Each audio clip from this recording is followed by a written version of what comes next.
Hello. Now, let me see a show of hands. Who here can honestly tell me they loved going to school? Like, really loved it? It's not too many. I can honestly say I did. I really loved it. But that love took some time. And to explain that, I'm going to start from when I was young. And I'm going to end with the end of my high school. So I'm going to take you through 4 key experiences that can explain just that. Number 1. So, this is the Malaysian government school I went to when I was about 8 years old. I remember sitting down in class, about 50 of us in the classroom. It was really, really cramped.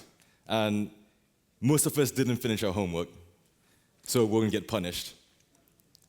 At the corner of my eye, I saw my teacher zigzagging her way through the students, and she was dishing out the punishment. It went like...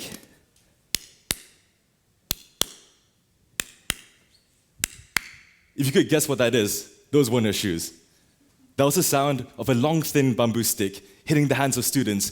Bap, bap, bap, bap. It created sort of a rhythm in the classroom. And by the time she got to me, what started off as a stick like that, it became like that. It was a result of all the students she had hit, obviously.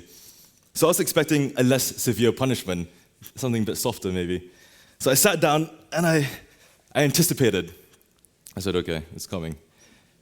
But it never came.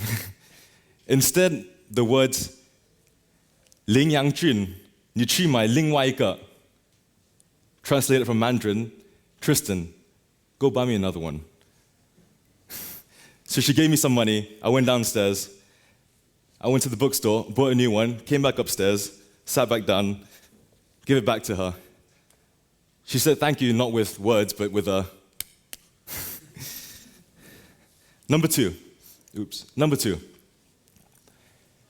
This was the British school. I went there a couple years later from the Malaysian government school. And I was lucky. I was lucky because within my first year of getting there, I made it into the sports team. If anyone knows British culture, sports is everything. So I made it into the team, and I felt like I was part of something. I had my own hoodie, my own t-shirts, my own sports bag, and went to a region-wide competition. So exciting. The year after that, I didn't make it, nor the year after that. And it took me some time, but I realized just how divided my school was. When I was no longer part of the sports team, I wasn't really anyone. There were only the sports people and others, however that was divided. And so without sports, I didn't really have a sense of identity there. Number 3.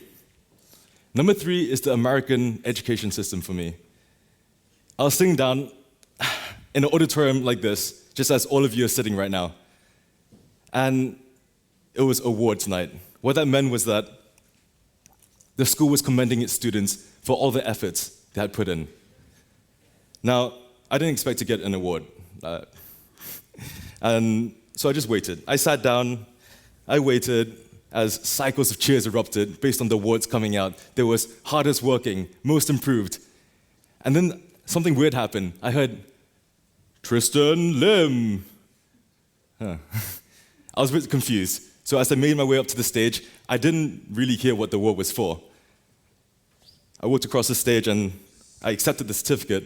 It said, Smiler's Award. Okay. My PE teacher was there. He said, Tristan, don't stop smiling. I didn't know what to do. For my last 2 years of high school, I decided to try something different, something radically different. I applied to the United World College. I got accepted. And they told me, hey, congratulations, you're going to Las Vegas. Well, I didn't know Las Vegas had a school. Yeah, Las Vegas, Nevada.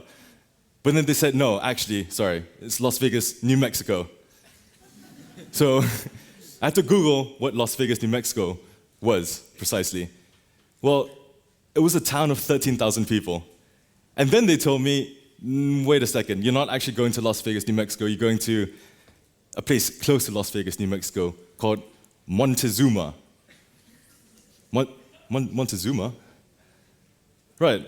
Wikipedia describes Montezuma as a place that has, number 1, a post office, number 2, a lot of ranches, number 3, the United World College. So you must be asking yourself, why on earth would I go to Montezuma? Well, I had a very good reason.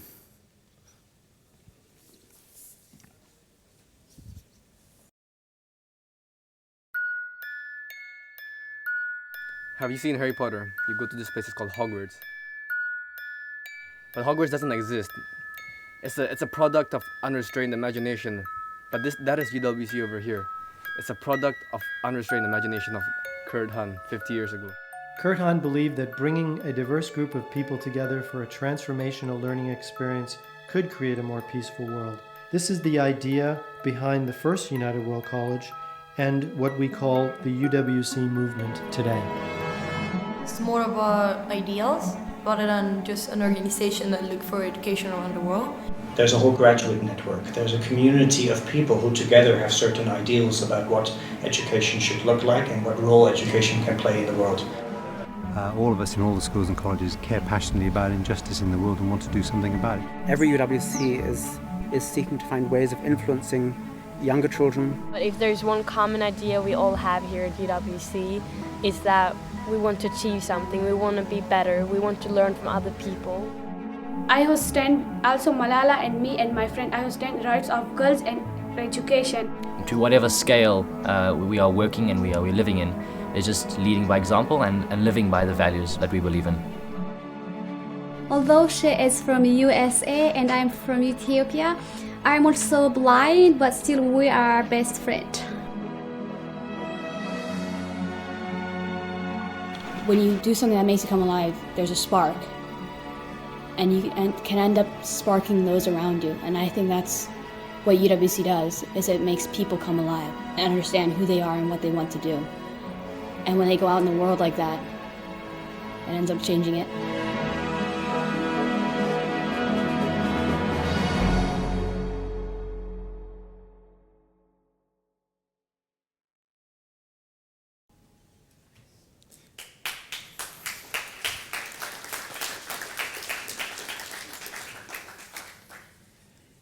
UWC made me feel something I hadn't felt about school in a long time.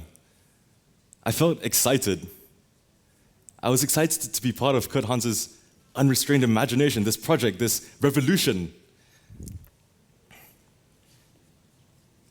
Now, in 1933, Kurt Hahn was exiled from Nazi Germany for questioning the ideals that were being practiced there. He saw a lack of compassion in the world. And he said, look, I need to change this. And the result was, in 1962, the first United World College opened. The idea was, you can learn through your books, yes, but you need to also learn through people. What started off as a social experiment of putting 100 students together from all around the world, it soon became so much more. 50 years later, this is where his dream stands. 15 schools around the world, all still carrying the same legacy. The legacy to make education a force to unite people, nations, and cultures for peace and a sustainable future. Now, this is my school, UWC USA. Just like all UWCs, there was a few hundred students from all around the world, and in my case, we had 75 different nationalities, and we spoke over 30 languages together. Now, as I did with all my other schools, I'm trying to take a little experience out and show you what it was, like what was this school about. But I had trouble with UWC. It was so much more. It was hard to grasp. And so I did something I normally do when I need advice. I call it Santi. That's Santi. We went to school together. I said, "Hola tío, ¿qué tal?" So I need to describe UWC. Yeah. He said, "Man, that's impossible. You can't describe it in one experience. You can try, but it's difficult. I can give you examples of what you could talk about, though. You could talk about the welcoming ceremony, or maybe the first time you saw snow, or maybe the first concert you played, or even the first cultural day you experienced. Or maybe that time you attended your first Harry Potter Wizards Ball. Or, even worse actually, that time you did the Gangnam Style at your graduation. Each of those moments, that's what UWC was about. But I can't tell you all of them. Now, I'm going to take a step back. I showed you 4 different experiences of mine, and I want to come back to the question of how I came to love school. I guess the simple answer is UWC. It was the freedom I had, the friends I made, and the memories I carried from there. That's the simple answer. It was the fact that it was a school that wasn't about social norms, about rules. It was about the people you were with. Now, when Kurt Han created UWC, he saw a world that was so torn by conflict, war, and hatred. And he hoped that one day the world could unite through peace. What he understood was that that peace, the foundation of that peace, had to be compassion. And what he knew to be true was that compassion is not something you learned in books. It's something you learned from other people. So that's the short explanation. No, thank you. Now, I'm going to try to sum up the experience for you. It might be difficult, but let's try. There are 4 things I took from UWC. The first being compassion. Now, UWC allowed for people from all over the world to come together, despite their socioeconomic backgrounds. Over 60% of UWC students receive some form of financial aid. Now, my school wasn't that big, 200 of us to be precise. But what we lacked in numbers, I promise you, we made up for in differences. We were from all around the world. You could only expect us to be clashing on views. But something else we brought from all of our countries was something very important. We brought compassion.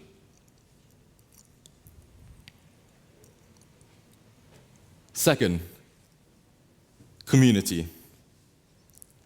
Compassion is fundamental in building a working community where people make an effort to understand each other. This is important because this is how we get to live together. Now, the sense of support that UWC gave me and everyone there, it made us pursue our interests, our dreams, no matter how big or small they were. And it was incredible. It was as if there was a net below me, and I knew I could never fall down from it. I could never go through it.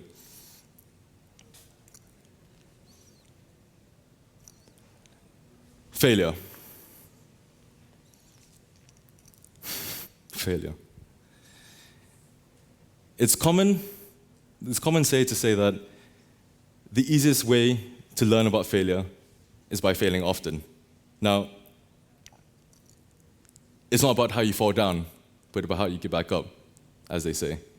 Growing up, that definition changed quite drastically. It changed into, if you fall down, I will hit you with a thin bamboo stick, so don't fall down, okay? And that's not what it should be about, right? Education should not be about fear. What fear does is that it confines our innovative spirit. It kills our confidence. The same confidence that we use to tell ourselves, hey, you can do better. You can push yourself. At UWC, we didn't have that fear. And so we chose our own path, no matter what it was. No matter if you dreamed to apply to an Ivy League school, or your dream was to start a knitting club in school, it didn't matter. We were there to support each other. Last but not least, valuing achievement. In UWC, we didn't have awards ceremonies. If you're doing well in school, that was great, but don't expect that your grades are going to be paraded for everyone to see. Teachers in UWC understood that there was a right way to recognize effort. And the right way to recognize effort was to give you the tools to want to keep on pushing on. An award didn't do anything for you. It might have been a short-term motivation, but in the long run, you needed something. By having these tools to allow us to push our boundaries, we were able to change the world in a way. Now, at the beginning of this talk, I asked you the question, how many of you loved going to school? The answer was, well, not many hands were raised. Now I'm going to ask all of you a different question. How many of you love to learn? Show of hands. It's a lot of people. 5 years ago, I probably would have had the same answer. I would have told you that I don't love school, but yes, I definitely love to learn. The difference was, my focus of learning was no longer about academics. I was able to take a step back and realize the bigger picture. Compassion, sense of community, perception of failure, and valuing achievement. These are all key when you want to build a working education system. Because at the end of the day, when graduation comes around, you know, what is it that you want? So thank you very much for listening. And, yeah.